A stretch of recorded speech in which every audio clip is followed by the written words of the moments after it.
अस्सलामुअलैकुम। शोर welfare foundation और हमारे अलाइज हैं फ्रेंड्स क्लब वाले, जिनके साथ हम ये जॉइंट वेंचर कर रहे हैं। और जैसे कि हमने बताया, यहाँ जानवरों को जो है चारे की बहुत कमी है। जो खुश्क चारा होता है, सलीज उसको कहते हैं, वो आज हम डिस्ट्रीब्यूट कर रहे हैं। हम दोनों ऑर्गेनाइजेशन मिलकर इस प्रोजेक्ट को कर रहे हैं। और हमने पूरी इसमें एक पहले डेटा कलेक्ट किया सारे गाँव में जो डिजर्विंग लोग थे, उनका कल हम स्क्रूटनी करके गए और आज हम उनको राशन और ये सैलेज दे रहे हैं। और आज हमारा बड़ा अच्छा रहा। सिर्फ ये है कि इकट्ठे काम करने से जो है वो काम भी बड़ा होता है और ज़्यादा होता है और उसमें बरकत भी पड़ती है।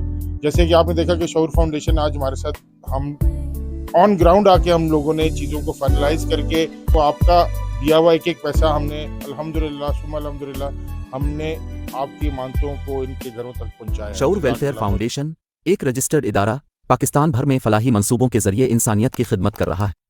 सदकात, ज़कात और अतियात के लिए डिस्क्रिप्शन में फॉर्म का लिंक मौजूद है। अतिया करें और खैर बांटें।